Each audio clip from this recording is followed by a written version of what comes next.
हो माँ, हो माँ, हो माँ, हो माँ।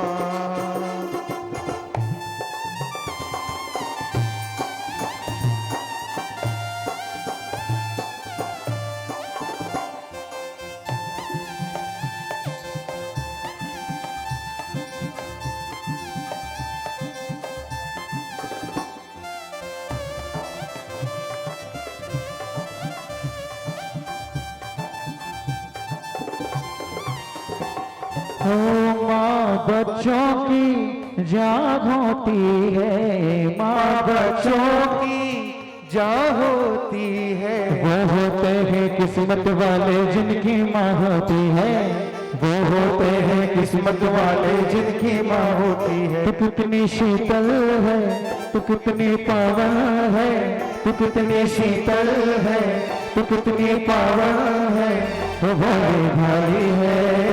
हो माँ, हो माँ, हो माँ, हो माँ। कि चरणों की रज मिल जाए तो मिल जाए चारों धाम। मेरी गुरु माँ तुझे प्रणाम, मेरी गुरु माँ तुझे प्रणाम, मेरी गुरु माँ तुझे प्रणाम, मेरी गुरु माँ तुझे प्रणाम। चरणों की प्रणाम, मेरी गुरु माँ तुझे प्रणाम। चरणों की रज मिल जाए, चरणों की रज मिल जाए तो मिल जाए चारों धाम। मेरी गुरु माँ तुझे प्रणाम, मेरी गुरु माँ तुझे प्रणाम। हो प्रणाम प्रणाम प्रणाम, मेरी गुरु माँ तुझे प्रणाम। श्री दशलक्षण महापर्व की एक सूचना है कमेटी के द्वारा। 28 तारीख को ब्लड टेस्ट का कैंप लगाया जाएगा यहाँ पर। हाँ, 28 तारीख को। तो जिसको रजिस्ट्रेशन करवाना हो, हाँ हाँ समझ लीजिए।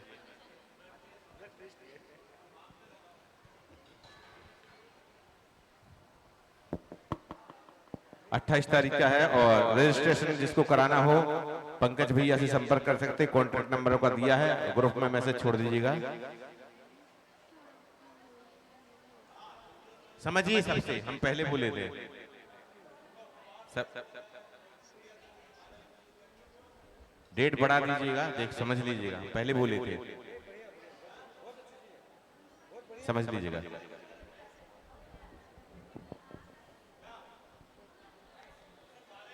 आज के विधान के जो पुण्यार्जक हैं श्रीमान आदेश कुमार जी, आदेश कुमार, राजेश कुमार, रंजीत जी, सचिन जी, सौरभ जी, आज के विधान के पुण्यार्जक हैं। इन्होंने आहार दान में 5100 रुपए की दान की राशि निकाली है। आपकी पुण्य की हम बहुत बहुत अनुमोदना करते हैं।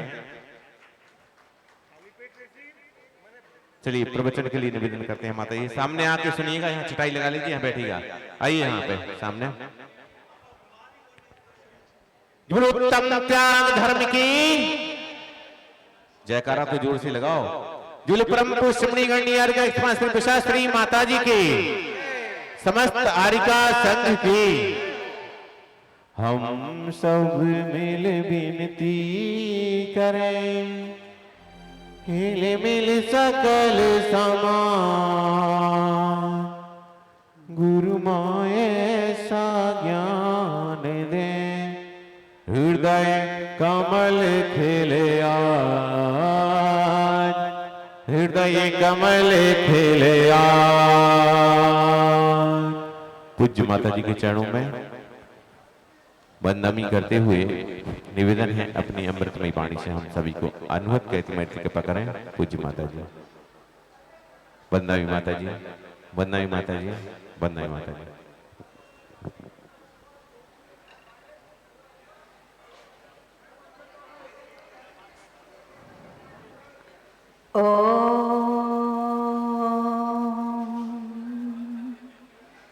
नमः सिद्धेभ्यः नमः सिद्धेभ्यः ॐ नमः सिद्धेभ्यः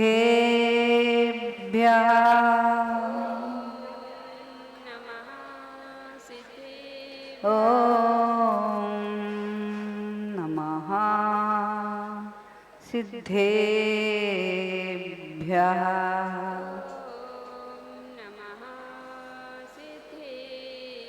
येषु सुरासुरमणिसिंहवन्दिधा धोदगायिकं ममलं पडमामि बड्ढमाणं तीर्थधम्मं सतीर्थस्य कर्तारं रमो अरिहन्तारं रमो सिद्धारं रमो आयरीयाणं रमो वज्झायाणं रमो लोये सहसाहूणं रमो लोये सहसाहूणं। जय बोलिए अनंतानंद सिद्ध परमेश्वरी भगवान की, देवाई देव 1008 श्री सुमतिनाथ भगवान की, 1008 श्री आदिनाथ भगवान की, 1008 श्री शांतिनाथ भगवान की, 24 तीर्थंकर भगवान की, परम पूज गणाचार्य गुरुवर शासन नायक महावीर भगवान की, परम पूज गणाचार्य गुरुवर श्री 108 विराट सागर जी महाराज की, परम पूज चर्या सुमणि आचार्य भगवान श्री 108 विशुद्ध सागर जी महाराज की, 3 करोड़ करोड़ मुनि महाराजों की, अहिंसामयी विश्व धर्म की, पर्युषण महापर्व की,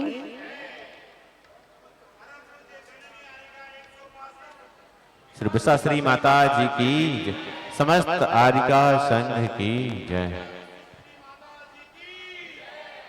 वर्तमान शासन नायक वर्धमान स्वामी के शासन में मूल नायक सुमतिनाथ भगवान की शरणश्रम में हम सभी विराज कर उनकी पावन अमृत वाणी का रसपान कर रहे हैं।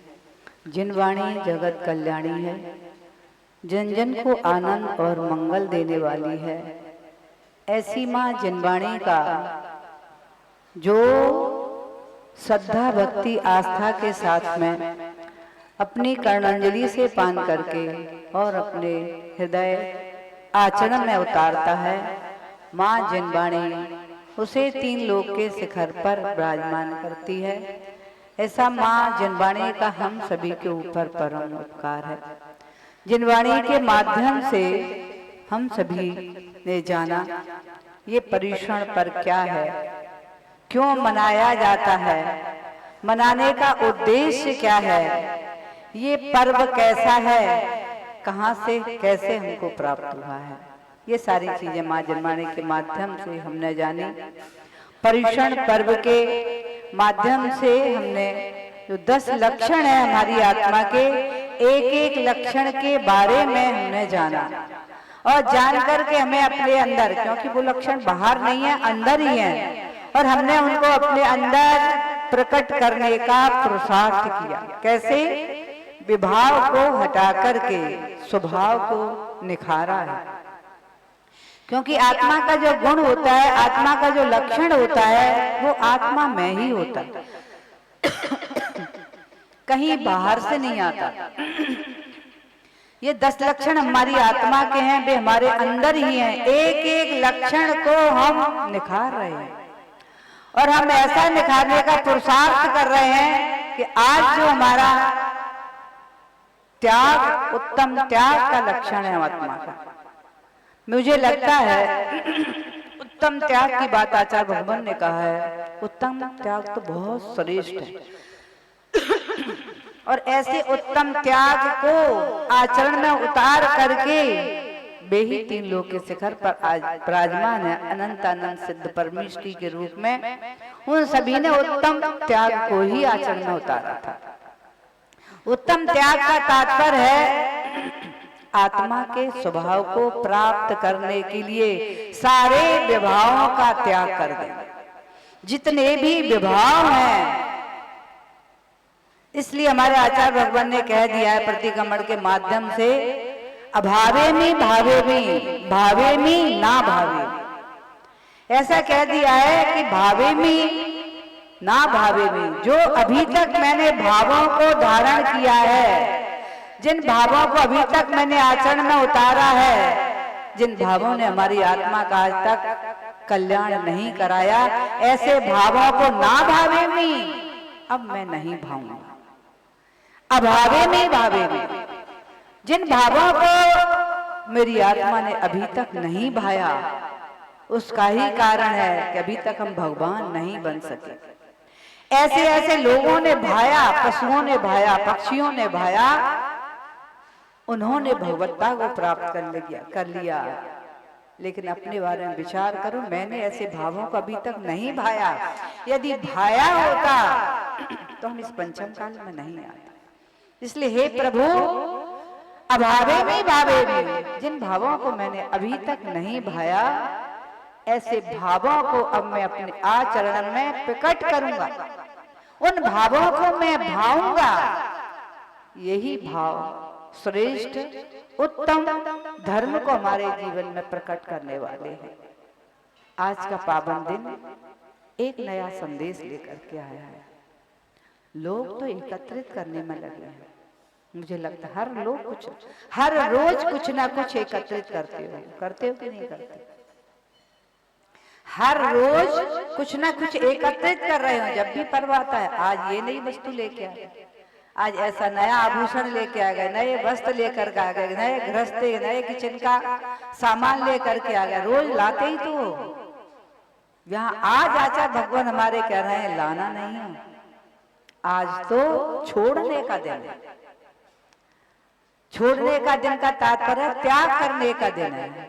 और त्याग दो प्रकार से होता है, एक तो स्व कल्याण के लिए त्याग होता है और एक स्व पर कल्याण के लिए त्याग होता है। उसे दान की श्रृंखला में आचार्य ने रख दिया है।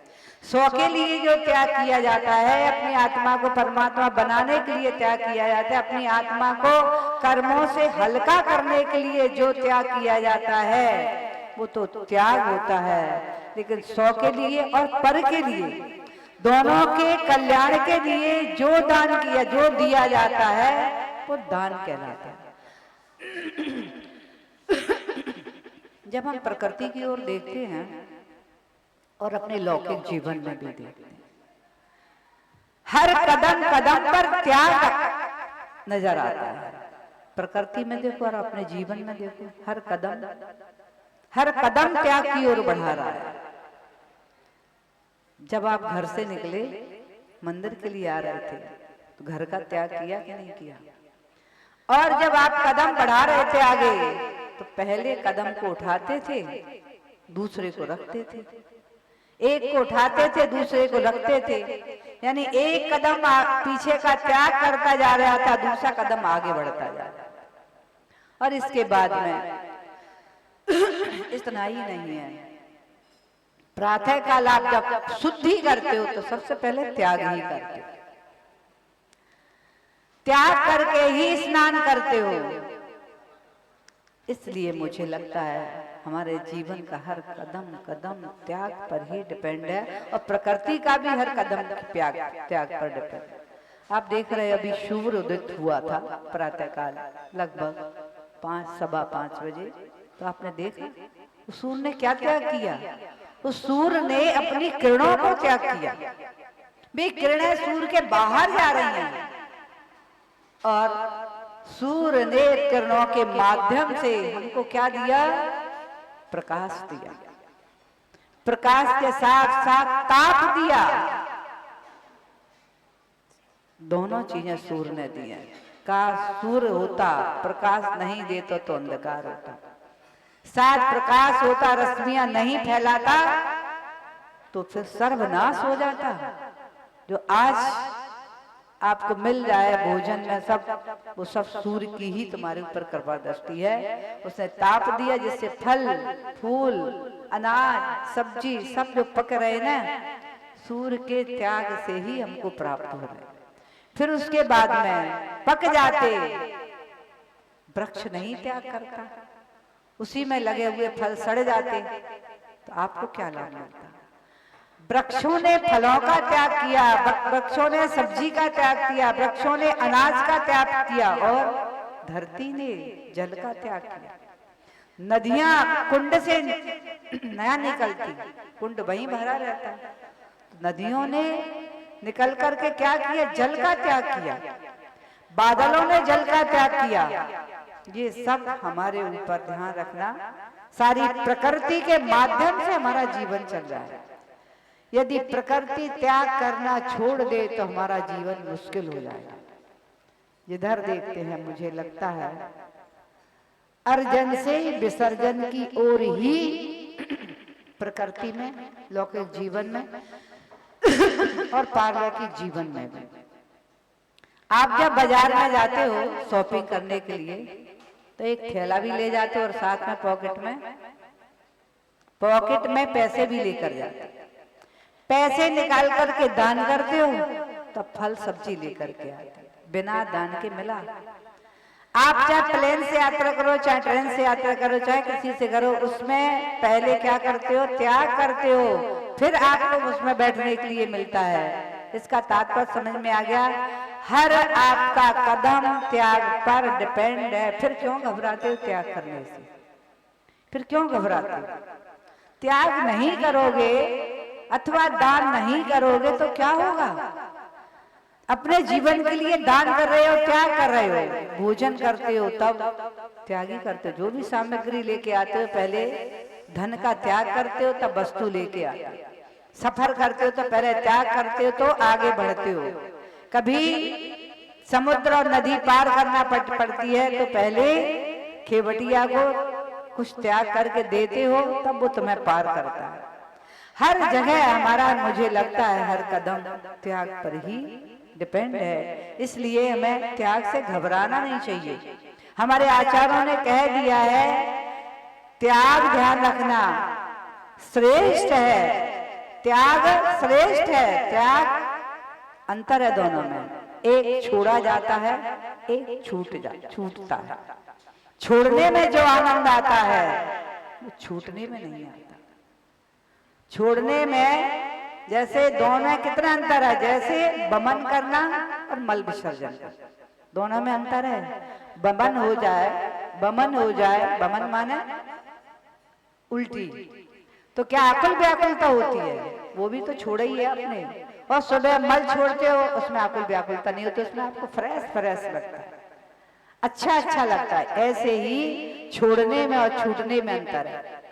छोड़ते हैं खुशी, छूटता है बिना मन के। जो नहीं छोड़ते हैं ना, उन्हें छोड़कर जाना पड़ता है।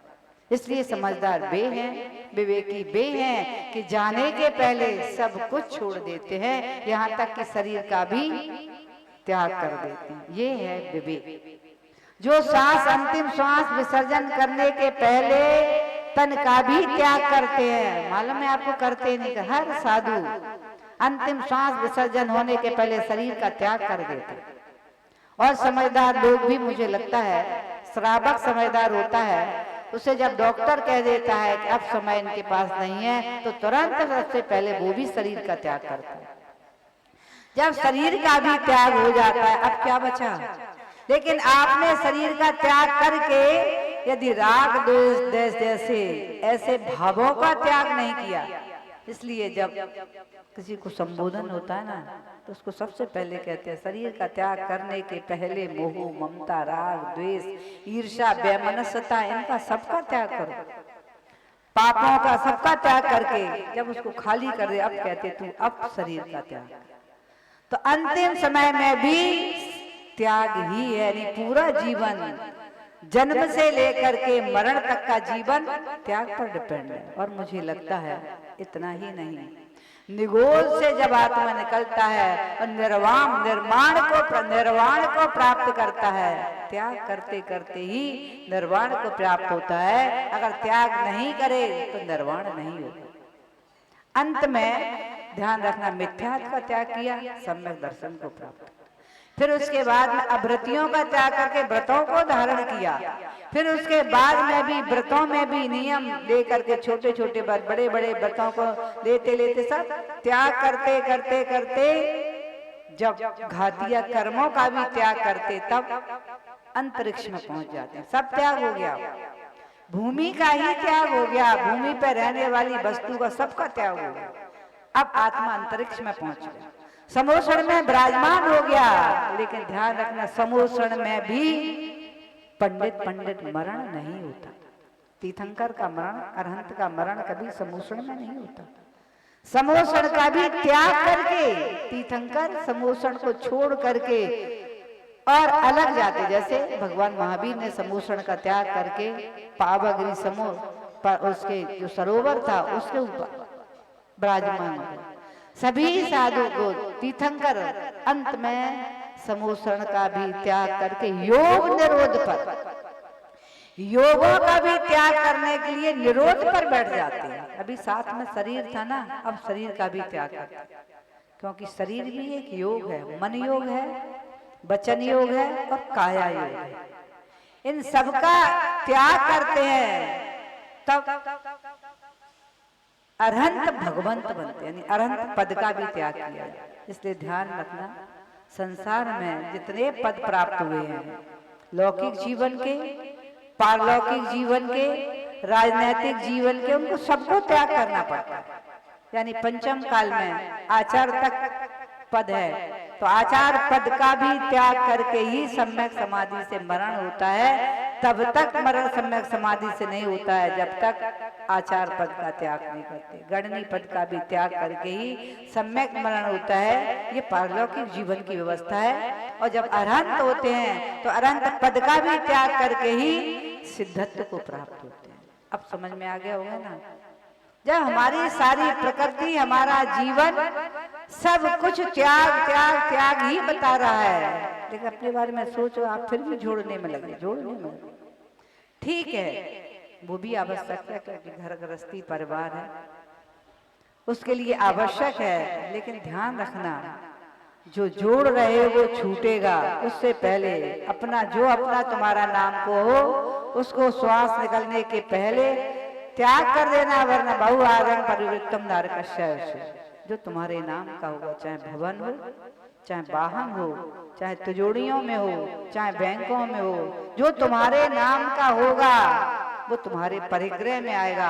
आत्मा अकेला जा रहा है, इतना सारा परिग्रह पाप को लेके जा रहा है, तो कहाँ जाएगा? दुर्गति में जाएगा। इसलिए अभी से ही अपना ऐसा संस्कार बना लेना, रोज त्याग का। मैंने कहा ना, बहुत सरल है हमारा धर्म। बड़ा त्याग नहीं कर सकते तो प्रतिदिन, क्योंकि पता नहीं अंतिम सांस कब विसर्जन। घर से निकलो, घर की सारी सामग्री का त्याग।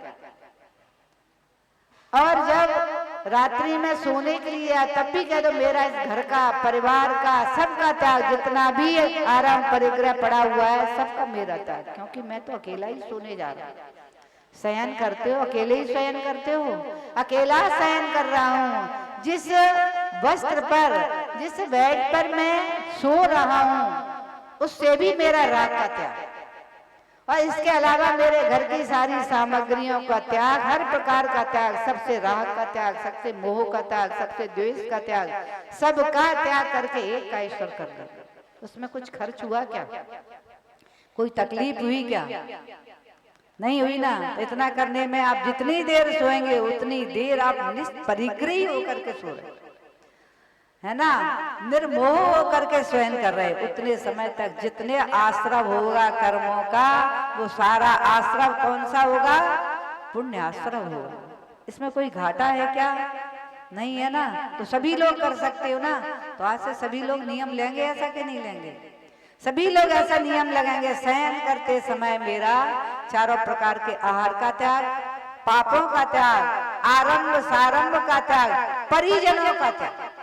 परिजन भी हैं, चाहे पारिवारिक हो, चाहे रिश्तेदार हो, चाहे मित्र हो, सबका जो भी धन दौलत, भवन सहित मेरा सबका त्याग। इस भवन में मैं केवल विश्राम कर रहा हूँ, मेरा नहीं है, मैंने इसका भी त्याग कर दिया। ऐसा करके जो शयन कर रहा है वो जितनी देर शयन करेगा लगातार, कौन सा आश्रव? पुण्य शुभ आश्रव लगातार होगा।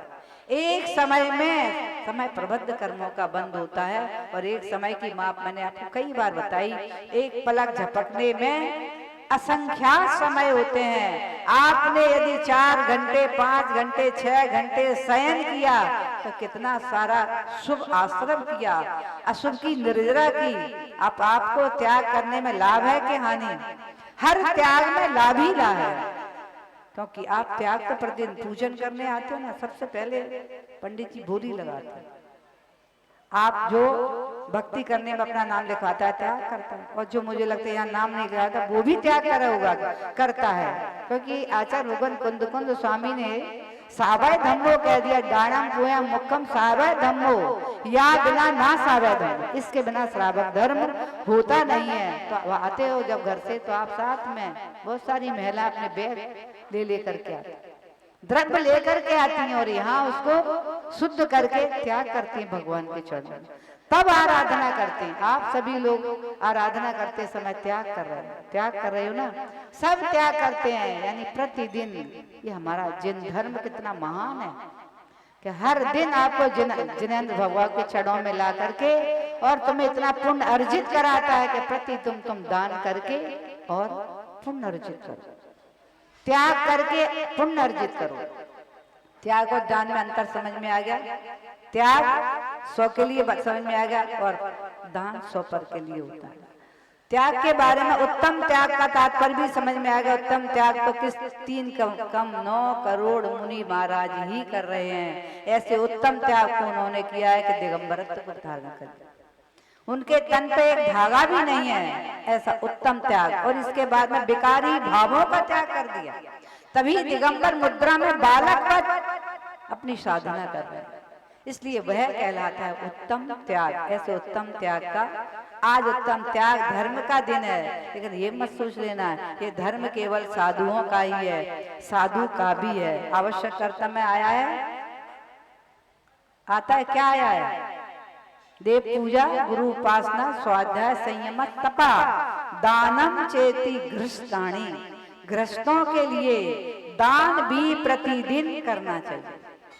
और गृहस्थों के लिए आचार्य भगवान समंतबद्ध स्वामी ने कह दिया, गृह कर्मणाति निचितम कर्म विमाष्टि खलु गृह विमुक्ता नाम अतिथि नाम प्रति पूजा रुदम मलम धावते बारी। ऐसा आचार्य भगवान समंतबद्ध स्वामी ने कह दिया है।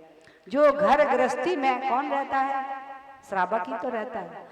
ऐसे श्रावक श्राविकाएं गृह कर्माति निचनम, घर गृहस्थी में, व्यापार में, कार्य करने में जितने भी आरंभ सारंभ में पाप उत्पन्न होते कि नहीं होते? 5 पाप होते। जो पाप उत्पन्न होते हैं उन पापों को नष्ट करने के लिए उन्होंने कह दिया है गृह कर्माति निचतम कर्म माष्टि खलु गृह मुक्ता नाम। जिन्होंने ग्रह को त्याग कर दिया है, ऐसे अतिथि जिन्होंने घर का गृहस्थी का आरंभ सारंभ का जिन्होंने त्याग कर दिया था, कहते ग्रह जिन्होंने ग्रह विमुक्ता नाम, ऐसे अतिथि। अब अतिथि कौन है आपके यहाँ? कौन है आपके अतिथि? जिन्होंने घर परिवार आरंभ सारंभ धन दौलत ऐश्वर्य सबका त्याग कर दिया, वे कौन है? हमारे रत्नात्रय धारी। तो कहते हैं ऐसे रत्नात्रय धारी गृह विमुक्ता नाम, वे हमारे लिए अतिथि हैं। और ऐसे अतिथियों की पूजा अर्चना वंदना वैयावृत्ति आदि करने से रुधिर मलम धावते बारी। रुधिर माने रक्त, रक्त से सुना हुआ वस्त्र आदि अथवा उस रक्त को धोने के लिए कौन काम में आता है? बारी माने जल, जल से धो करके साफ किया जाता है। ऐसे ही घर गृहस्थी आरंभ सारंभ व्यापार बिजनेस आदि में जो भी पाप अर्जित होते हैं, वे कह रहे हैं आचार्य भगवान स्वामी ऐसे अतिथियों को अतिथि नाम प्रति पूजा, उनकी पूजन अर्चना दान और उनकी वैयावृत्ति आदि करने में कैसे कर्म धुलते हैं? जैसे रुधिर मदम मलम धावते बारी, जैसे रुधिर मल जल से साफ होता है, ऐसे ही घर गृहस्थी में रहने के श्रावकों के जो पाप उत्पन्न होते हैं वे सब ऐसे अतिथि की आराधना भक्ति दान आदि करने से उनके सारे कर्म धुल करके नष्ट हो जाते। अब आपको समझ में आई बात कि नहीं आई?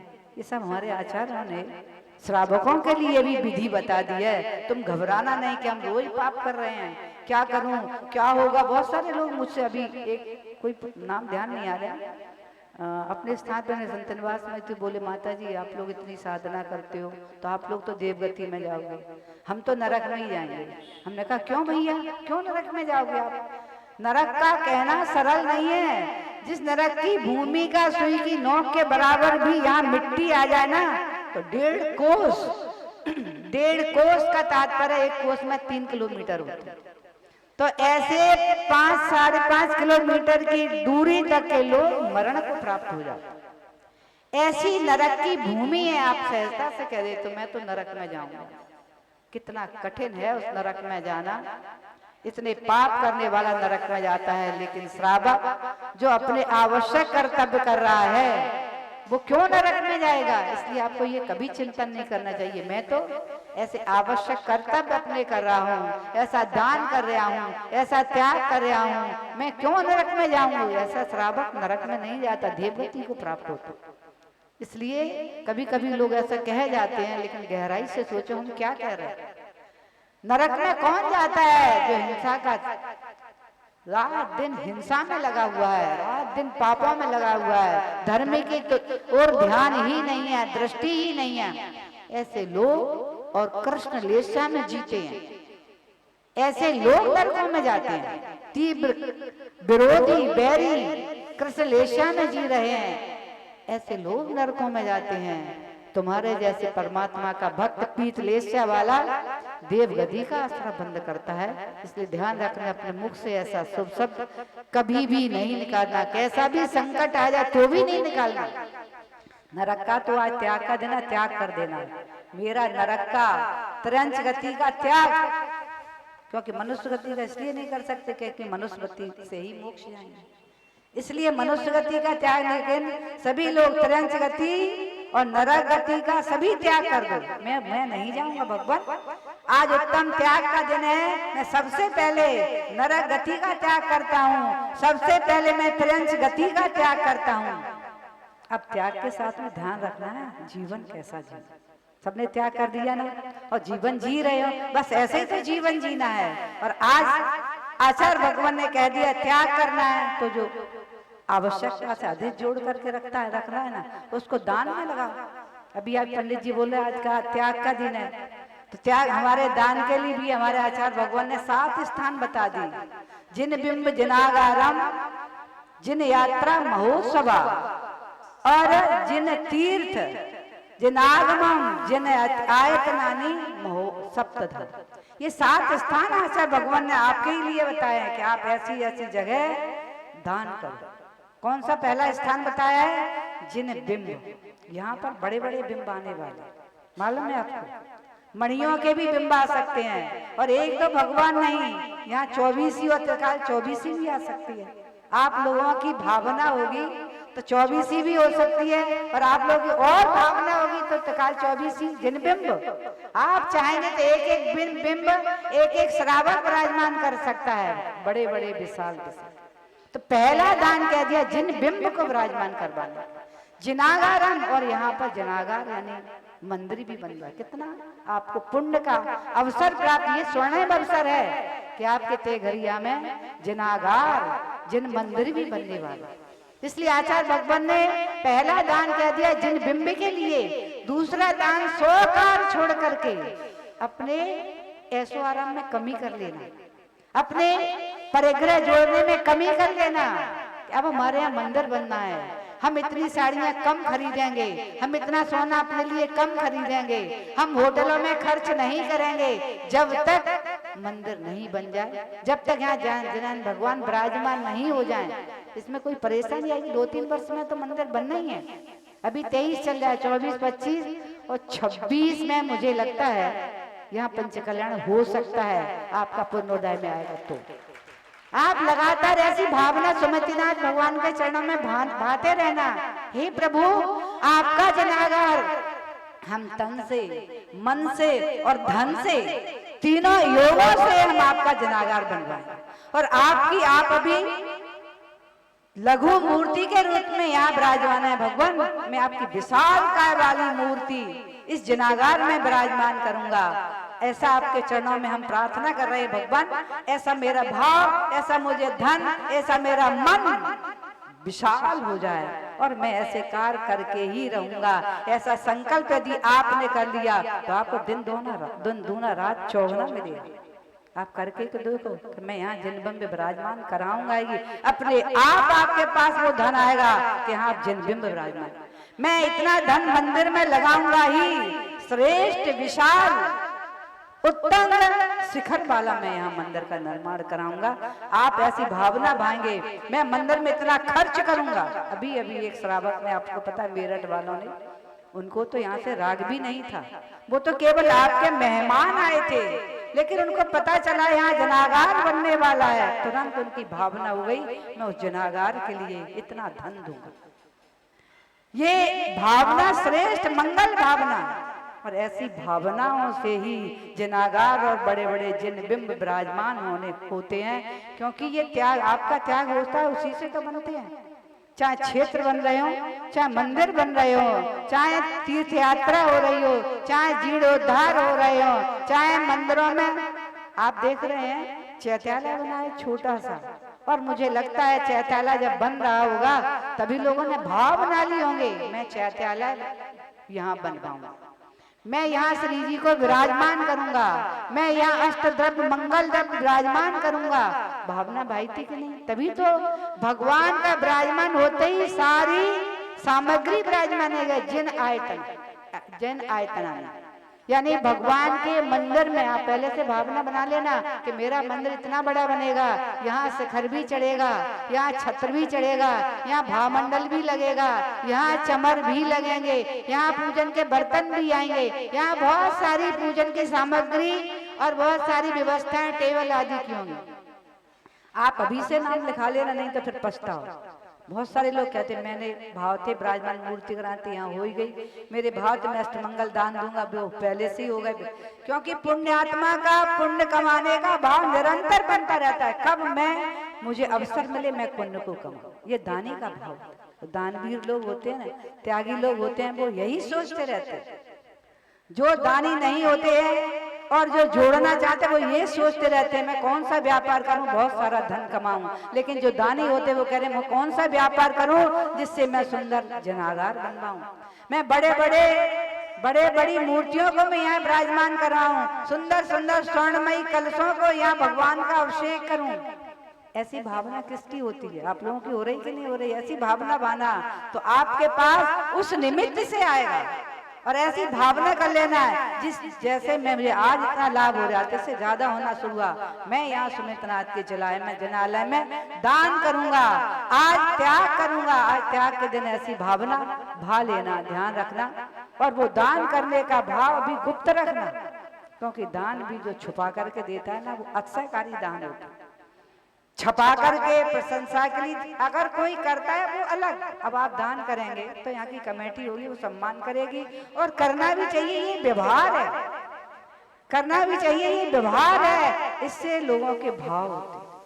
कोई दान करता है ना, उसका नाम बोलते माइक पे तो दूसरे लोग सोचते हैं मैं भी करूंगा, भाव होता है, मैं भी ऐसी पूजन करूंगा, मैं भी ऐसा दान करूंगा, भाव होता है। इसलिए ऐसा कार्य, व्यवहार का कार्य भी होना आवश्यक है कि जिससे लोगों के भाव जागृत होते हैं। वरना बहुत सारे लोगों के भाव सोते ही रहते हैं, जागृत नहीं हो पाते हैं, लेकिन सुन करके भाव जागृत होते हैं। मुझे भी ऐसा श्रेष्ठ कार्य करना है, और जो अगम में लिखा है जो ऐसे जनागार में धन खर्च करता है उसका एक दिन जनागार बनता है।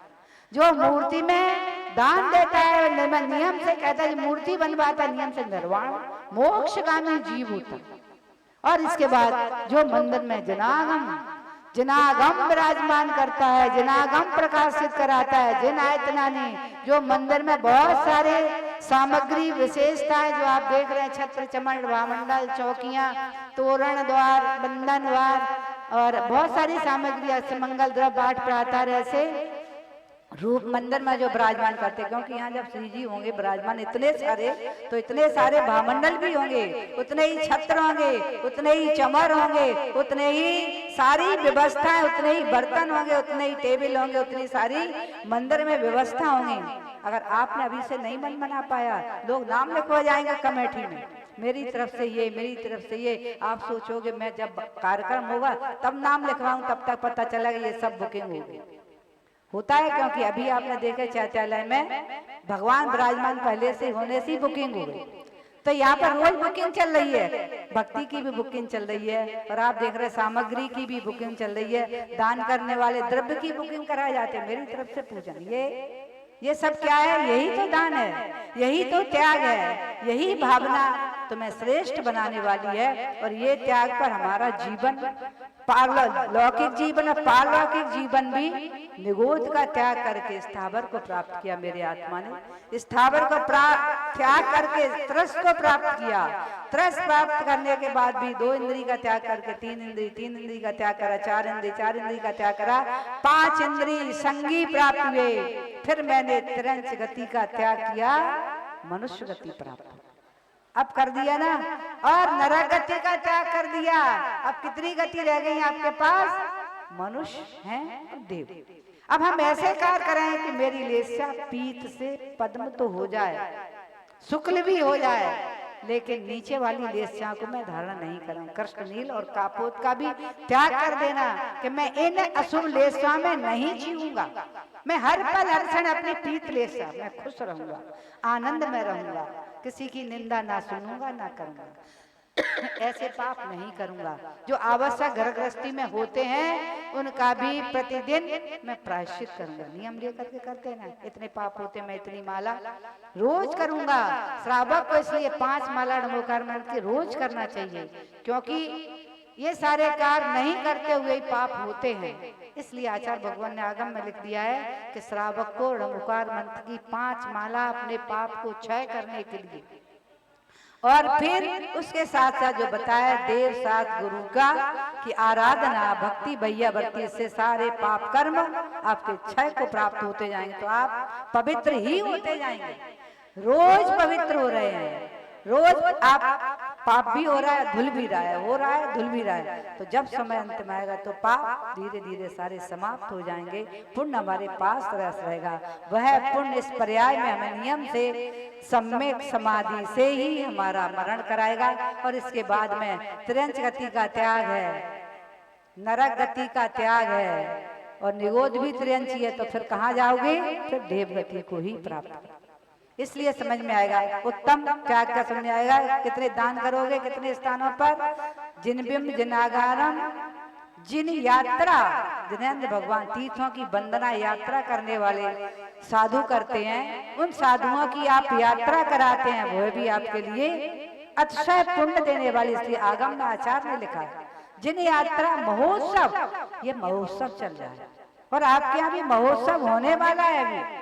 अभी तो यहाँ मुझे लगता है 1-2 महोत्सव भी इसी में हो सकते हैं। उन महोत्सवों का भी ध्यान रखना, अनुष्ठान आदि।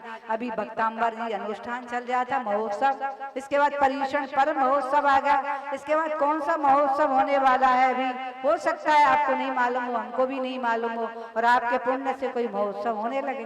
तो ऐसा महोत्सव के लिए भी दान करने के लिए इसलिए आचार्य ने लिखा, महोत्सव विधान अनुष्ठान पंच कल्याणक आदि ऐसे महोत्सवों के लिए दान करना, ये भी श्रेष्ठ दान में आता है। और जिन तीर्थ आदि का और जीर्णोद्धार, तीर्थ आदि का निर्माण, जीर्णोद्धार आदि, और ये जिनागम की चर्चा तो हो गई। इसके बाद जिन आगम, आगम में भी यहाँ पर आपने देखा था पंडित जी ने यहाँ पर 108 ग्रंथ यहाँ मंदिर में भेंट किए। ये जिनागम ऐसे मंदिरों के लिए बड़े बड़े बहुमूल्य वाले ऐसे शास्त्रों को दान करना। और इसके बाद में जिन आयतना बताई दिए मैंने, ऐसा जो दान करता है ये श्रेष्ठ दान कहता है। पुण्य की जड़ पाताल में होती है, आपकी भी पुण्य की जड़ पाताल में से आपको अगले जीवन में, कैसे जीवन में ही ऐसे पुण्य की प्राप्ति होगी, क्योंकि दानी महाकल्याणी होता है। त्याग की समझ में आ गई। और दान छुपा करके भी मैंने आपको दान दिया। आपको तो छुपा करके ही देना है, प्रकट करता रहा कमेटी वाला हुए उसके ऊपर छोड़। आपको तो अपने मन से मैंने ये छुप छुप महिला खूब जोड़ रही, चोरी से जोड़ती है महिला, बताती है मैंने ये चोरी से जोड़ा है। घर में कह दिया मेरे पास पैसे नहीं, मुझे खर्च के लिए चाहिए, और मिल गए आपको 1 लाख, उसमें से खर्च किया 10, 20, 25, 50,000 बचा के रखा। ऐसे मैंने महिलाओं ने बताया। कोई महिलाओं ने कहा मुझे 1 लाख रुपए माता जी वर्ष में मिलता है, किसी ने कहा मुझे 50,000 रुपए महीने में मिलते हैं, कोई कहता है मुझे 70-80 हजार रुपए महीने के मिलते हैं। तो सब खर्च तो करते नहीं और बाद में कहते हैं वो खर्च हो गया। फिर वो जब जोड़ जोड़ करके दान करते हैं। ये चोरी का दान भी तुम्हारे लिए पुण्य उत्पन्न कराने वाला होगा। और ऐसी चोरी भी श्रेष्ठ है, क्योंकि अपने भोगों में नहीं कर रहे, आप दान के लिए कर रहे और छुप करके कर रहे हो, क्योंकि छुप करके घटना है। ऐसा ईश्वर चंद्र ने लिखा है, जैनेतर ग्रंथों में लिखा है ईश्वर चंद्र ने कि एक बार की घटना घटी। एक परिवार गरीब था और उनके 4 बच्चे थे। इतना भी उनके पास नहीं था कि 2 टाइम बेचारे भोजन। एक बारी 24 घंटे में भोजन मिलता था, वो भी गिनी गिनी 4-4 रोटियां और कुछ सब्जी मिल गई, दाल मिली तो ठीक, नहीं तो अचार और नमक से ही खाकर के जीवन बिता रहे थे। ऐसे माँ रोटी बना रही थी और बच्चे चारों भोजन कर रहे थे। इतने में दरवाजे पर से किसी एक जो प्राणी जीर्ण था, शरीर जीर्ण हो रहा था, फटे वस्त्र थे उसके तन पर, हाथ जोड़ करके कह रहा था 3 दिन का भूखा हूं, मुझे 3 दिन से भोजन नहीं मिला, क्या भोजन मिल जाएगा? चारों ने बच्चों ने भोजन करते हुए पीछे मुड़कर देखा। पीछे देखा एक ऐसा दरिद्री खड़ा हुआ था जिसका शरीर जीर्ण हो रहा था। अब सोच रहे थे अगर मैं अभी कुछ दान देता हूँ माँ डांटेगी, अभी माँ डांटेगी। तो धीरे से एक बेटी ने भोजन किया, एक रोटी अपनी मुट्ठी में छुपा ली, पानी पिया और बाहर चली गई। वो छुपा के रोटी उसको दे करके आ गई और उसमें जो साथ में अचार वगैरह जो भोजन में ले रही थी उसको भी ली और आकर के कुल्ला वगैरह किया। उसकी दृष्टि दूसरी बहन की भी वहां गई, उसने भी यही काम किया, छुप के एक रोटी 4-4 तो मिली थी, 24 घंटे में 4 ही रोटी मिलना है, 3 खाल भोजन में ग्रहण कर ली, एक उसको दे दी। तब तक 2 बेटे भोजन कर रहे थे, वो भी देख रहे थे इधर उधर, कोई देख तो नहीं रहा, माँ तो नहीं देख रही। जब रोटी तीसरी पूरी होने को हुई उससे पहले चौथी रोटी मुट्ठी में छुपा ली और अपने कहीं जेब में कहीं पे छुपा ली और वो भी एक एक जा करके अपनी अपनी रोटी, 4 भाई बहनों ने अपने हिस्से की एक एक रोटी उसको दे दी। और उसके बाद जब वो भोजन कर चुका, उसके बाद तो पानी पीता है, सबको मालूम होगा। तो वे बच्चे पानी पिलाने के लिए गए, पानी जब पिला रहे थे उनको, अब पानी पिएंगे अपनी अंजलि बना करके, तो पानी नीचे गिरेगा कि नहीं गिरेगा? जो पानी नीचे गिर रहा था वहां कहीं से घूमता हुआ एक न्योला आ गया और न्योला आकर के जो पानी गिर रहा था उसमें स्नान करने लगा। वो दरिद्री जल को ग्रहण कर रहा था, अंजलि से जो जल नीचे गिर रहा था उस जल में न्योला पानी पीने आया था, वो जल में लौटने लगा। तब तक वो पानी पी चुका, तो उस जल से भींगा हुआ न्योला स्वर्ण का हो गया, लेकिन आधा ही हुआ, पूरा नहीं भींग पाया। जितना भींगा उतना सोने का हो गया, जितना नहीं भींगा वो वैसे ही रह। अब वो बार बार अपने शरीर को देख रहा है कि मेरा आधा शरीर सोने का हो गया और आधा वैसे ही चमड़ी का है, तो कुरूप लग रहा होगा। अब सोच रहा था कि यहाँ दान मिला दिया गया था, इसलिए दान का जो पानी मुझे नहाने को मिला है उसमें मैं सोने का हुआ। अब मैं देखता हूँ कहाँ दान होता है। वो न्योला घूमते घूमते घूमते घूमते चलते फिरते एक बहुत बड़ा विशाल पांडाल लगा हुआ और पांडाल लगा हुआ था, वहां पर लोग आ रहे थे जा रहे थे, भंडारा हो रहा था। न्योला देख करके खुश हो गया, यहाँ पर भी दान हो रहा है, देखो ये भंडारा हो रहा है। और वह जा करके भंडारे में जो भोजन कर रहे थे वो बाहर आकर के हाथ धो रहे थे, कुल्ला कर रहे थे, पानी पी रहे थे कोई लोग, वो वहां पहुंच गया और वहां पहुंच करके न्योला उस पानी में लौटने लगा, फिर लौट गया, फिर कोई पानी पिए, फिर लौटे, फिर कोई पानी पिए, फिर लौट गया। ये दृश्य देखते देखते एक विवेकी व्यक्ति था, वह बोला न्योला जी आप यहाँ क्यों लौट रहे हैं? मैं समझ गया तुम्हारी भावना को। तुम यहाँ इसलिए लौट रहे हो इस पानी में कि तुम्हारा शरीर आधा स्वर्णमय हो गया है और यहाँ के दान के पानी से तुम्हारा पूरा शरीर स्वर्णमय हो जाएगा।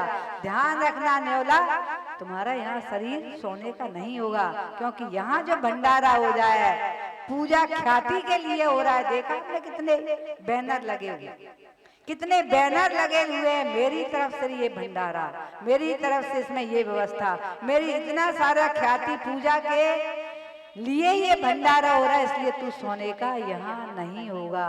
थक करके न्योला लौट गया, हम सबको शिक्षा दे गया। समझ में आ गई बात कि ऐसा दान होता है जो छुप करके दिया जाता है, वो तुम्हारे जीवन में अक्षय उत्पन्न प्राप्त कराने वाला होता है। लेकिन जो प्रदर्शन के दान लिए दान किया जाए तुम्हारी तरफ से, प्रदर्शन के लिए किया रहा, हमारा नाम हो, अपनी भावना नहीं होना चाहिए। हो रहा है फिर होने दो, आप देंगे तो लोग तो उसका करेंगे, लेकिन तुमने तो नहीं किया। तुमको वही पुण्य मिलेगा जो गुप्त दान करने का मिलता है। ये व्यवहार के कारण वो तो करना आवश्यक है, उनको करने देना। लेकिन यहाँ ये शिक्षा मिल रही है हमें कि जो दान छुप करके, घर से भी छुपा करके, किसी का पति नाराज होता है तो किसी की पत्नी नाराज होती है। मुझे दोनों बताते हैं। कभी पति कहता है माता जी मैं ध्यान करता हूँ तो मेरी पत्नी रोज चिल्लाती है। कभी पत्नी कहती है, पति कहता है तू मंदिर में ही बैठी रहना, सब ले जा, घर का लुटा दे वहीं। ऐसा होता है तो लोग छुप छुप करके दान, वो दान भी तुम्हारे पुण्य के कोटे में ही आएगा। ऐसा ही दान था वो छुपा करके देने वाला, जिसमें न्योला सोने का हो गया था। यहाँ कितनी वस्तुएं तुम्हारे दान से सोने की हो जाए। तो इसके बाद में सबके समझ में आ गया।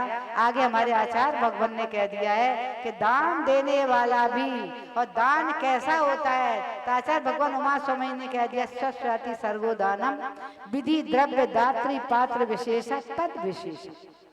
ऐसा दान होता है कि इसमें विशेषता थी जो सौ और पर के कल्याण के लिए। मैंने अभी बताया था ना, त्याग होता है सौ कल्याण के लिए। जो भी त्याग किया है आपने, त्याग उपवास कर रहे हो, 4 प्रकार का आहार कर रहे हो, इसमें किसका कल्याण होगा?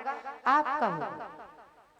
हमने जो त्याग किया वो हमारा कल्याण करेगा, आप जो त्याग। लेकिन दान जो होता है वो 100 और पर दोने के लिए। श्रावक इसलिए प्रभावना त्याग से भी कर रहा है, कितना श्रेष्ठ है श्रावक, और दान से भी कर रहा है, क्योंकि श्रावक त्याग भी कर रहा है और दान भी कर रहा है। साधु तो केवल त्याग ही करता है, साधना करता है, त्याग करता है, इसलिए उतना ही पुण्य कमाता है। श्रावक डबल पुण्य कमाता है, त्याग करके भी पुण्य कमा रहा है, क्योंकि खुद भी कोई उपवास कर रहा है, कोई नीरस कर रहा है, कोई त्याग कर रहा है, कोई एकासन कर रहा है, कोई रात्रि भोजन का त्याग कर रहा है। ऐसे वो त्याग से भी पुण्य कमा रहे हैं। और यहाँ दान कर रहे हो, कोई आहार दान दे रहा है, कोई औषधि दान दे रहा है, दे रहे हैं 4 प्रकार के दान, आहार दान, औषधि दान, अभय दान और ज्ञान दान।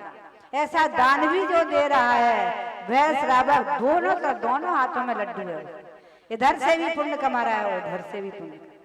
4 प्रकार का समझ में आ गया। आहार दान जिसमें सबसे श्रेष्ठ दान कहा गया है, क्योंकि आहार दान में चारों दान समाविष्ट है, इसलिए आचार्यों ने कह दिया है सबसे श्रेष्ठ आहार दान होते, उसमें औषधि दान भी होती है। आहार तो औषधि है, आहार नहीं होगा तो औषधि कहाँ से लेगा साधु? आहार में औषधि भी है, जल भी औषधि है, अन्न भी औषधि है, फल भी औषधि है। हर वस्तु आहार में जा रही औषधि का काम कर रही है। एक तन को पुष्ट कर रही है, एक कोई रक्त बना रहा है, कोई मज्जा बना रहा है, कोई मांस बना रहा है, कोई धातु बना रहा है, कोई चमड़ी मजबूत कर रहा है। सब आहार और औषधियां हमारे लिए शरीर को स्वस्थ कर रही है, जिससे जो शरीर स्वस्थ होगा तो साधु साधना करे। तो आहारा दान दिया, औषधि भी दान आ गया, उसके साथ साधना भी होगी, अभय दान भी दे दिया। असमय में मरण नहीं होगा, आहार नहीं मिलेगा साधु का, कितने दिन जीवन चलेगा? कहा साधना स्वामी आहार नहीं करते तो आहार सारिया कोई करता ही नहीं, क्योंकि 4,500 मुनि भ्रष्ट हो गए थे, क्योंकि उन्हें आहार नहीं दिया 6 महीने तक। सबके पास क्षमता नहीं होती कि मैं इतने दिन तक भूखा रहूं।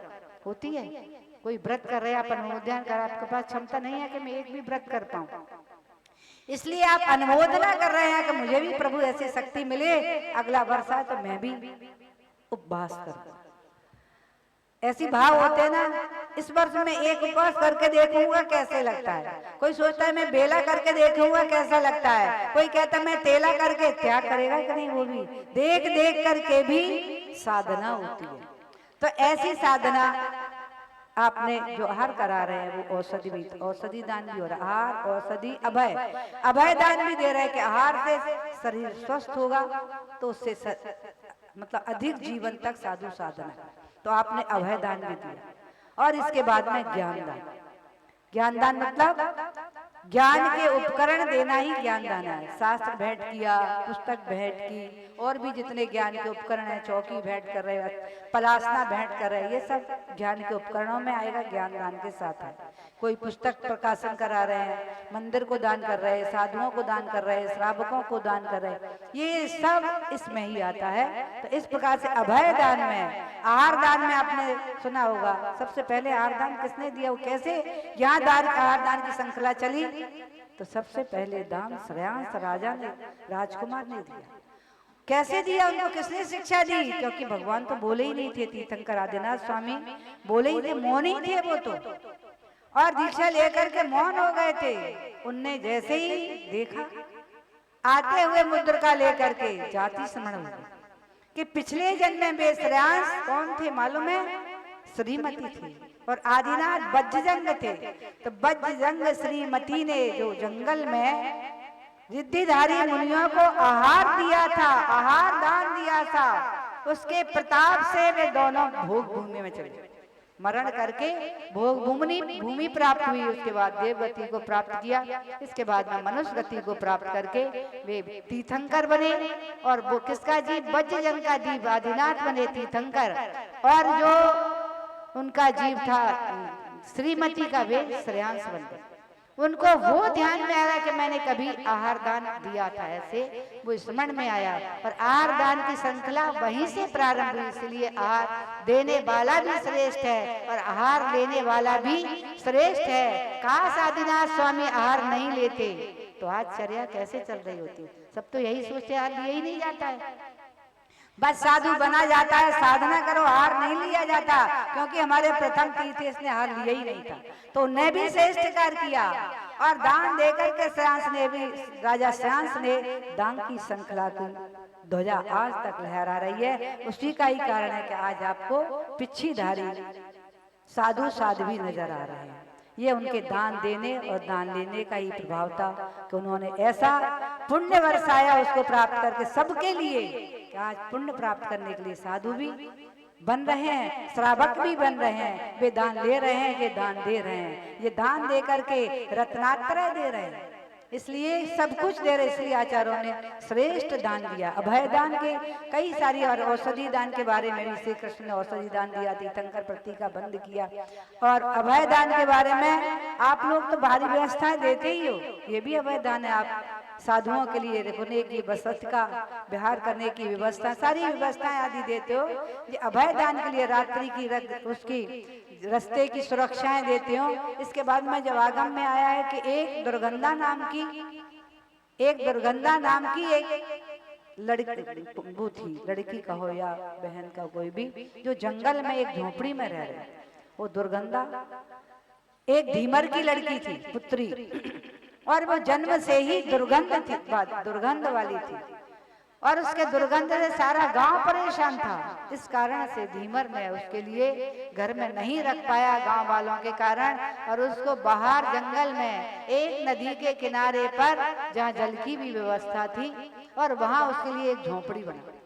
उस झोपड़ी में वो रहती थी, और झोपड़ी में रहकर कहीं अपना जीवन भोजन वगैरह आ जाता होगा, दे जाता होगा, कोई भी वो करती थी, जल का पानी पी लेती थी, और वहां पर रह करके अपनी जो कुछ भी जीवन यापन करता। विहार करते करते एक बार तारका संग उस जंगल से निकल रहा था, और जब निकलते निकलते रात्रि हो गई। रात्रि हो गई तो उनको विश्राम करना था। उनको एक सामने गुफा नजर आ रहा था, और वे उस गुफा में विश्राम करने के लिए चली। अब वो दुर्गंधा जो धीमरनी थी, वो देख रही थी, ओहो इस गुफा में तो सिंह रहता है, अब सिंह आएगा यहाँ अभी वापस रात्रि में, तो क्या होगा। इन आरकां पर तो वो बाहर कर देगा और सबको वो अपने ग्रास बना लेगा। चिंतित होने लगी और जब सारी आरकाएं उसमें प्रवेश हो गई, क्योंकि उसको मालूम था मेरे शरीर से इतनी दुर्गंध आती है, हम और कोई उनकी बहियावर्ती नहीं कर सकते, इसलिए वे आरका वो दुर्गंधा उसकी गुफा के दरवाजे पर खड़े होकर के और वहां उनकी रक्षा करने लगी। मैं किसी आरका के ऊपर सिंह आएगा तो बाहर नहीं करने दूंगी। ऐसा वह रात भर वहीं खड़ी होकर के उनकी रक्षा में खड़ी थी। अर्धरात्रि में दहाड़ता हुआ शेर आ रहा था, जिसकी गुफा थी वो तो आई गई और शेर आ रहा था। अब उसने जैसे ही शेर को देखा, दोनों हाथ दोनों पैर फैला करके गुफा के दरवाजे पर, छोटा था झुक करके जाना पड़ता था, उस पर खड़ी हो गई और उसने शेर को अंदर नहीं जाने दिया। उसने कहा तुम भक्षण ही तो करोगे जा करके, तुम्हें भूख लग रही है यदि तो मेरा भक्षण कर लेना, मेरी आरकाओं का मेरी साधुओं का भक्षण तुम्हें मैं नहीं करने दूं। और शेर तो शेर है, उसको थोड़ी मालूम था। उसने आकर के जब ये दरवाजे पर से नहीं हटी तो उसने ऊपर बार कर दिया और बार करके इसे अपना ग्रास बना करके फाड़ता हुआ जंगल में ले भोजन मिल गया। और भोजन के बाद फिर शेर क्या करता है मालूम, फिर रेस्ट करता है, पानी आदि पीता है, वो वहीं रेस्ट करने लगा। रात्रि बीतीत हो गई, आरकाएं प्रातः काल जब निकली तो उन्होंने वो दृश्य देखा, रक्त बह रहा था, टुकड़े टुकड़े पड़े थे शरीर के। तब उनको पता चला ये इस बेचारी ने हम लोगों की रक्षा में अपना जीवन बिता दिया। ऐसी वो दुर्गंधा जिसने रक्षा की, रत्नात्रय धारी की, मरण करके देवी बन गई, देवगति को चली गई। अब उसको और धर्म तो नहीं मालूम था कि सम्यक दर्शन हो जाता, लेकिन उसका उतना जरूर मालूम था ये साधु भी हैं, मैं इनकी रक्षा करूं। जब तक मेरी शरीर में प्राण रहेंगे उसके पुण्य के प्रताप से वो देवगति में देवी बन गई। और वहां से च्युत होकर के मालूम वो कौन बनी थी, रुक्मणी बनी। रुक्मणी, उसके दो नाम आते, रूपमणि, रुक्मणी, जो कृष्ण की पटरानी थी। इतनी सुंदर थी कि कृष्ण ने उसका धात की खंड से हरण करके लेके आया। इतना सुंदर रूप, कहाँ दुर्गंधा थी, कहाँ सुंदर रूप की प्राप्ति हो गई। कैसे हुई, रत्नात्रय धारी की रक्षा करने से। उसने ऐसा अभयदान दिया था, उस अभयदान के पुण्य के प्रताप से वह दुर्गंधा देवी बनकर और रुक्मणी बन गई। और रुक्मणी ने दीक्षा ली थी मालूम है, और दीक्षा लेकर के कठोर तप करके अहिमिंद्र पद को, यानी स्त्रीलिंग का छेदन करके अहिमिंद्र पद को प्राप्त किया था। ये सब कौन सा पुण्य था, कौन सा पुण्य था, अभय दान जो उसने दिया था ना साध्वियों को, उसका ही खुद का तो दान दे दिया लेकिन दूसरे को अभय दान दे दिया। ऐसा श्रेष्ठ कार्य करके, जबकि यही दुर्गंधा पिछले जन्म में पाप जो उसने किया उसके कारण से ये दुर्गंधा को प्राप्त हुई। और ऐसा जीवन दान दे करके अपना ऐसा अभय दान किया कि वह रुक्मणी बन करके स्त्रीलिंग का छेदन करके और अहिमेंद्र पद को प्राप्त हो गई। छोटे मोटा पद नहीं मिला, देवी देवता ही बन जाती, अहिमेंद्र पद को प्राप्त हो गई। ये कौन से तप दान का प्रभाव है, अभय दान का। एक एक दान और दाता के बारे में हमारे आचार्य भगवान ने कह दिया, विधि द्रव्य दात्री पात्र विशेषा तद विशेषा। ये विशेषा होती है, विधि का तात्पर्य है जो दान देता है विधि पूर्वक, नवदा भक्ति पूर्वक दान होता है। इसलिए नवदा भक्ति को आचार्य भगवान ने विधि लिख दिया है, इस विधि से दान करें। अब शायद बहुत सारे लोग सोचते हैं, कभी कभी आपके मन में भी आता हो, क्योंकि ये विकृतियां कलकत्ते में भी हैं कि आर्का है, आर्ता की नवदा भक्ति नहीं होती। लेकिन आपने आगम नहीं पढ़ा। आगम में जो आचार्य भगवान कुंद स्वामी ने लिखा है, जो आचार्य भगवान सकल कीर्ति महाराज ने लिखा है, उन्होंने स्पष्ट लिख दिया है कि जो निर्गंथ का समाचार होता है वही आर्का का समाचार होता है। जो समाचार समझ में आगे, जो विधि निर्गंथ की होती है वही आर्का की होती है। लेकिन यहाँ मनमानी आचार्यों की बातों को ग्रंथों में से नकार भी रहे, नकार भी रहे हैं। लेकिन पूर्व ग्रंथ उठा करके देखेंगे, चाहे वे कुंद स्वामी के रहे हो, चाहे सकल कीर्ति महाराज के उठाओ, चाहे रविशरण आचार्य के, और भी जो पूर्व में हमारे आचार्यों ने जो ग्रंथ को रच के गए, जिन्होंने सठखंड आगम को भूतबली और पुष्पदंत ने जो प्रथम ग्रंथ की रचना की है, ऐसे हमारे आचार्यों ने जो ग्रंथ लिखे हैं, आप जब उनको पढ़ेंगे तब आपकी आंख खुलेगी। सत्य क्या है, अगर नहीं पढ़े तो आप असत्य में ही जीते रहोगे और पाप कमाते रहोगे। उन्होंने लिखा है ऐसे पूर्वाचार्यों ने कि जो चर्या मुनि की है वही चर्या, वही समाचार, वही विधि आरका की है। जो जिनेंद्र भगवान महावीर ने अपनी वाणी से, भगवान महावीर ने अपनी वाणी के माध्यम से कहा है कि आरका आतापन नहीं करेगी, ऐसे व्रतों का पालन करते हुए भी जंगल में निवास नहीं करेगी, खड़े होकर आहार नहीं करेगी, वस्त्र का त्याग नहीं करेगी। ये सारी व्यवस्थाएं जो भगवान के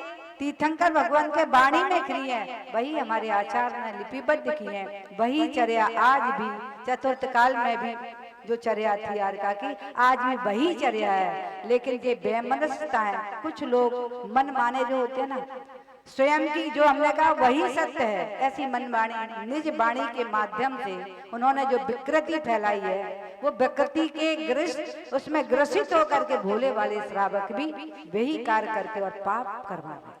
आप तो सत्य को खोजो, इसलिए मैंने कहा ना 20 पंथ है कहीं, ना 13 पंथ है, आगम उठा करके देखो कहीं 20 पंथ 13 पंथ की कोई आमना नहीं है। ये सारे जो पंथ चले हैं निज पंथ चले हैं, मन माने पंथ चले हैं। बाकी भगवान का पंथ तो आगम पंथ है, तीर्थंकर का जो पंथ है वो आगम पंथ है। जिस तीर्थंकर के पंथों को हमारे जो एक संस्थ थे मुनिराज, एक संत जो एक बार सुन करके जिनको स्मरण बना रहता था, ऐसे आचार्यों ने जो ग्रंथ लिखे हैं वो ग्रंथ हमें आज भी उपलब्ध हैं।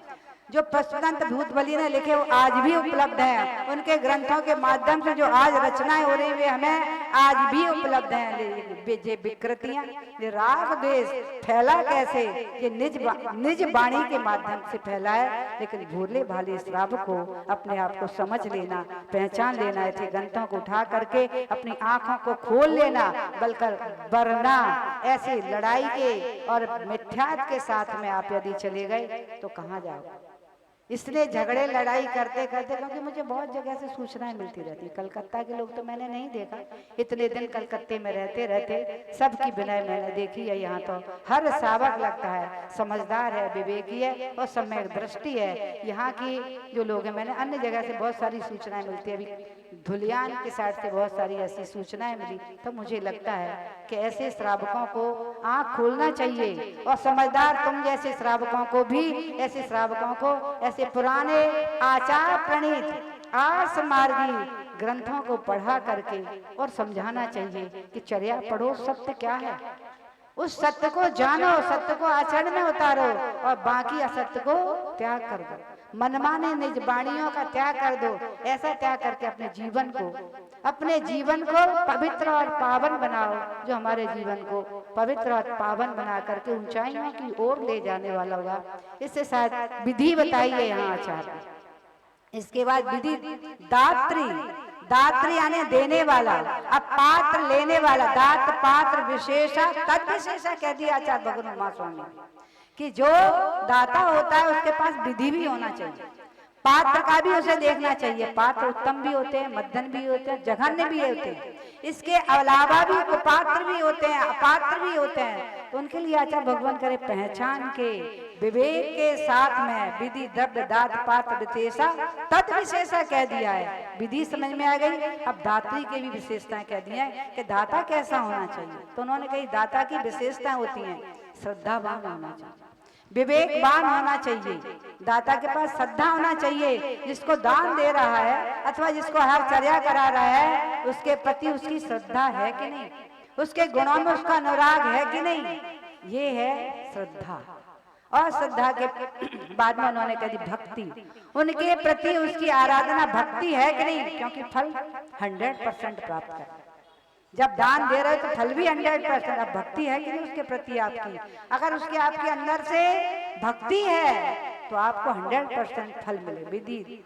और इसके बाद में तुष्टि, संतुष्टि, चाहे आपके पड़गान में मुनि आ जाए, चाहे आचार आ जाए पड़गान में, चाहे आरका आ जाए, चाहे छुल्लक आ जाए, चाहे छुल्लक आ जाए, उनको ही पड़गा करके संतुष्ट हो जाना चाहिए। ये तुष्टि है। ऐसी तुष्टि के साथ में विवेक, विवेक के साथ में कौन सा मौसम है, साधु की कैसी प्रकृति है उसको भी जानना चाहिए। साधु की कब प्रकृति है कि पित्त प्रकृति है, कौन सी प्रकृति है कि वात प्रकृति है, उसी प्रकार से ही। और मौसम कौन सा चल रहा है, ठंडी का है, बरसात का है, गर्मी का, उसी प्रकार का जो आहार कराता है उसे कहते हैं विवेक अथवा विज्ञान। ये भी समझदारी श्रावक के पास होती है। जो नहीं समझ पाता वो अनजान में, अज्ञानता में जो नहीं देना चाहिए ऐसी वस्तु, गर्मी में ठंडी वस्तु दे दी, वो गर्मी में गर्म वस्तु दे दी और ठंडी में शीतल वस्तु दे दी, तो इससे क्या होगा, प्रकृति बिगड़ेगी साधु और बीमार हो। इसलिए विज्ञान अथवा विवेक भी होना आवश्यक है। इसके बाद अलुब्धता, आहार कराने वाले के अंदर लोभ नहीं होना चाहिए। अब मैं दान तो कर ही रहा हूँ, इतने साधु का पड़गान हो गया, अब कहीं मेरी ये वस्तु खत्म नहीं हो जाए, ये ज्यादा खर्च नहीं हो जाए, आज साधुओं का ज्यादा का पड़गान हो गया है तो कहीं आज घी ज्यादा खर्च नहीं हो जाए, कहीं फल जूस ज्यादा खर्च नहीं, ऐसे भाव नहीं आते हैं। जो श्रावक होता है ऐसा हृदय से दान करने वाला का विशाल हृदय होता है।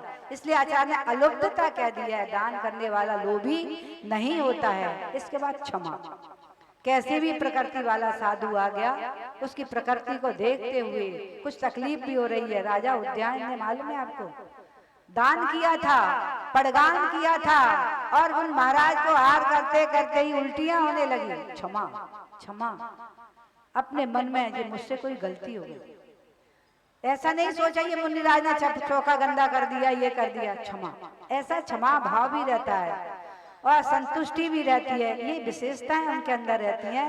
सद शक्ति को ना छुपाते हुए दान करना, जो अपनी शक्ति को छुपाता नहीं है, अपनी भर सक जितनी शक्ति है उसे खुले हृदय से जो दान करता है, ऐसा दानी भी दान से श्रेष्ठता को प्राप्त करता है। क्योंकि दान करने से ही, जब राम ने और सीता ने जंगल में ऋद्धिधारी मुनि को दान दिया था, उस पुण्य के प्रताप से ही वे दोनों ने, राम ने निर्वाण को प्राप्त किया, सीता ने अयमेंद्र पद को प्राप्त किया।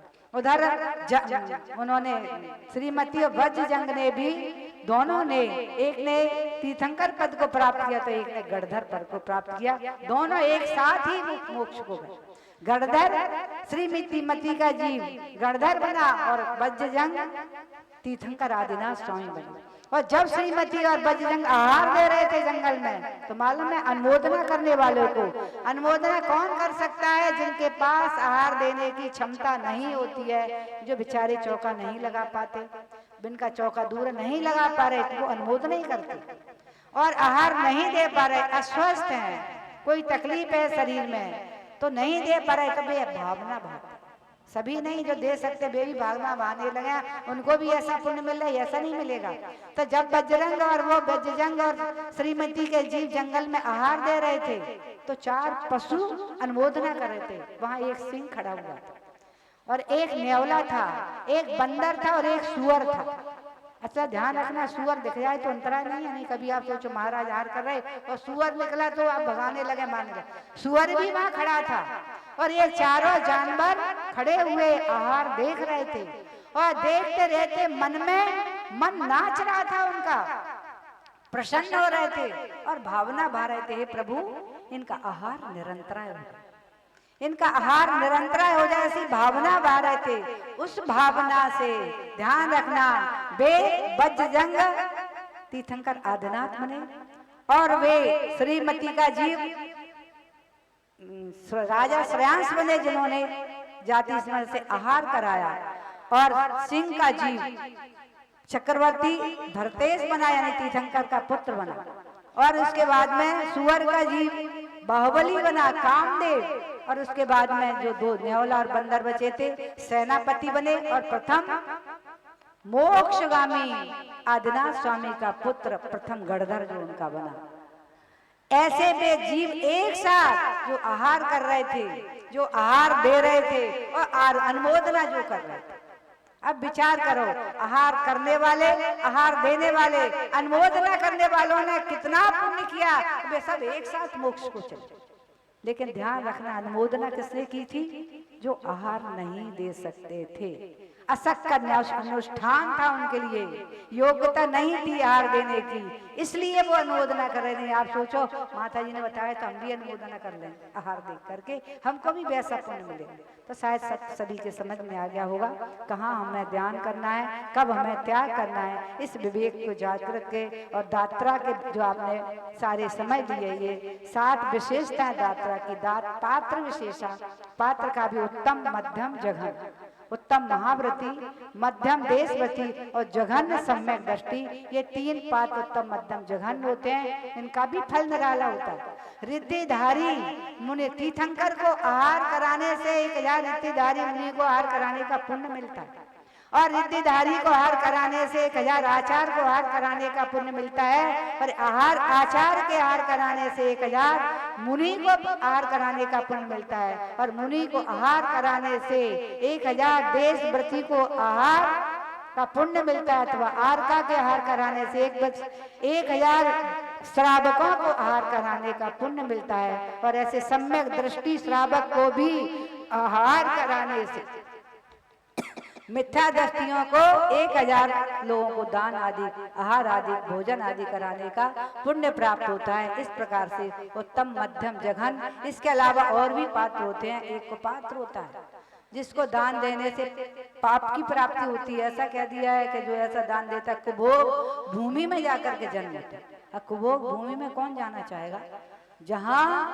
जहाँ कैसे जीव होते हैं, मनुष्य भी त्रियंच जैसे होते हैं, और उनका शरीर विकृत होता है, कान इतने बड़े बड़े होते हैं जमीन तक लटकते रहते, एक कान को बिछा लेते दूसरे कान को ओढ़ लेते, ऐसे को मानुष होते हैं। तो ऐसा दान देने वाले, समझ में आएगा, जो कुपात्र को दान देता है वो कुभोग भूमि में जाता है, और अपात्र को दान देता है वो भी पाप कर्म का आश्रम करता है। करुणा दान की बात अलग है। करुणा दान भी देते हो तो सोच समझ करके देना। वो चारों ने करुणा ही दान दिया था ना, सोच विचार के। अभी कल परसों यहाँ कोई महिला के माध्यम से एक सूचना मिली थी कि माता जी हम लोग यात्रा कर रहे थे, ट्रेन में थे और एक भिखारी आ गया और वो मांग रहा था, तो हम लोग भोजन कर रहे थे, तो हमने उसमें से भोजन दे दिया। और उसने तो भोजन जो मैंने दिया, जैसे उसने मुंह में रखा और वो बहुत सारा मायाचारी खेलने लगा, वो गिरने लगा, बेहोश होने लगा, आंखें चढ़ाने लगा। इसको देख करके जो वहाँ रहते हैं ड्यूटी में, टीसी आ गया और भी लोग आ गए, पुलिस वाले आ गए और बोले भयभीत कर दिया हमको उन लोगों ने, तुमने इसको जहर खिला दिया, क्या खिला दिया? तो बोले मैंने उन सबको पैसे दिए तब मुझे छोड़ा। तो ऐसा दान भी मत देना किसी को, सिर्फ रेगो के ऐसा दान दे करके आफत में पड़ जा। इसलिए भी करुणा दान भी सोच विचार करके देना। इस प्रकार से हमारे आगम में त्याग के बारे में सभी ने जाना, दान के बारे में सभी ने जाना। ये दान और त्याग के माध्यम से हमारा धर्म चलता है। अगर ये दोनों हट जाएंगे तो हमारा जिन धर्म चलेगा क्या? त्याग से ही भगवान बन रहे हैं। इसी मैंने कहा कि त्याग से, कहाँ से, निरोध से लेकर निर्वाण तक त्याग ही त्याग किया हमारे भगवंतों ने, तब जाके भगवान बने। और दान से भी भगवान बने। यदि दान शंकराचार्य भगवान आदिनाथ के समय प्रारंभ नहीं होती तो मुझे लगता है आज जो आपको रत्नाधारी के दर्शन हो रहे वे नहीं होते। इसलिए दान और त्याग से ही हमारा धर्म आज भी इस पंचम काल और सर्पणी काल में और पंचम काल के अंत तक ये धर्म की ध्वजा ऐसे ही फहरती रहेगी। उसके साथ में आप सभी को ये संकल्प करना है कि मैं ऐसा योग त्याग भी करूंगा जीवन में और दान भी दूंगा। आज त्याग धर्म का दिन है, इसलिए आज सभी के लिए नियम है, जिसकी जेब में पैसे हो सब त्याग करके जाना। यही जिसकी जेब में हो, डिब्बी में हो, थैले में हो, आज त्याग के दिन यही सुमतिनाथ भगवान के, शांतनाथ आदिनाथ भगवान के चरणों में उसको त्याग करके जाना। उसके त्याग से आपको इससे दुगना चौगुना मिलेगा, क्योंकि हमारे आगम में लिखा है त्याग करने के, दान करने के बारे में सबसे श्रेष्ठ जो दान करता है 1/4 भाग त्याग दान करता है। 1/4 समझ में आ रहा है? उससे बाद जो दान करता है 1/6 करता है, और उससे भी जो कम करता है 1/8, और सबसे लास्ट में सबसे जघन्य दान करने वाला 1/10। जो ऐसा जघन्य भी दान नहीं करता है वो महापापी कह दिया आगम में। वो निर्माल को खा रहा है, निर्माल खाने वाला दुर्गति में जाता है। मालूम है सभी को, निर्माल छूने वाला दुर्गति में जाता है। जिस तिजोरी में आप ये कमा करके मेहनत का धन रख रहे हैं, उसमें यदि निर्माल भी रख रहे हो तो दोनों अशुद्ध होगा कि नहीं होगा? वो धन भी अशुद्ध हो जाएगा। और निर्माल जो रख रहा है उसके लिए ध्यान रखना, वो निर्माल आपका दान के लायक नहीं है। आप दान नहीं करेंगे, वो तो या लुटेरे लूटेंगे, या इनकम टैक्स सेल टैक्स वाले ले जाएंगे, या कहीं जज और वकील को देंगे, या किसी डॉक्टर को दोगे, या किसी लुटेरे को रिश्वतखोरी को दोगे। इसलिए आज भगवान के चरणों में ये भी संकल्प कर लेना, घबराना नहीं, ये संकल्प करना है खुशी खुशी कि 10% तो मैं निकालूंगा ही। एक गरीब भी, मुझे लोगों ने कहा है कि माता जी मैं 100 रुपए ही केवल कमाता हूँ, फिर भी मैं 10 रुपए निकालता। 100 रुपए कराने वाला सबसे बड़ा दानी है, और तुम अगर करा कर 10% नहीं दे पाए तो वो गरीब तुमसे बहुत अमीर है। इसलिए जब गांधी जी आंदोलन कर रहे थे ना, जब स्वतंत्रता संग्राम का, तो एक व्यक्ति ने उनको 50 पैसे का सिक्का, उसको क्या कहते हो आप, अठन्नी, 50 पैसे का सिक्का दान करके कहा गांधी जी से कि मैं प्रतिदिन 1 रुपए कमाता हूँ, और उस 1 रुपए में से मैं अपने परिवार को चलाता हूँ, बच्चों को पढ़ाता हूँ, खिलाता पिलाता हूँ, सब कुछ करता हूँ, लेकिन आज मैंने उसमें से कमी करके 50% अपने भारत को स्वतंत्र कराने के लिए आपको दान दिया है। तालियां बनाई गांधी जी ने, सबके सामने कहा किसने, इसने कितना दान दे दिया, 50% इसने दान किया, सबसे श्रेष्ठ दान किया है। इसलिए हमारे आचार्यों ने कहा है श्रेष्ठ से श्रेष्ठ दान करो, नहीं कर पाते तो जघन्य से जघन्य तो करना ही, तभी ये मनुष्य पर्याय, तभी ये इस महावीर के कुल में जल लेना, तभी ये परीक्षण पर्व मनाना ये तुम्हारे लिए सार्थक होगा। इसलिए इन सभी बातों को जो मैं अपने मन से नहीं भूल रही, जो आचार्यों ने जिनवाणी में लिपिबद्ध किया है, उनका अध्ययन करके ही मैंने आपको बताया है कि ऐसा दान करने वाला ही पुण्य को प्राप्त होकर के भगवत्ता को प्राप्त होता है। ऐसे आज उत्तम त्याग धर्म की जय बोलिए। उत्तम त्याग धर्मांगाय नमः। ओम ह्रीम उत्तम त्याग धर्मांगाय नमः। ओम ह्रीम उत्तम त्याग धर्मांगाय नमः। जय बोलिए उत्तम त्याग धर्म की जय बोलिए। परम पूज्य समनी गणनी आर्यिका 105 शास्त्री माता जी की जय। समस्त आर्यिका संघ की जय।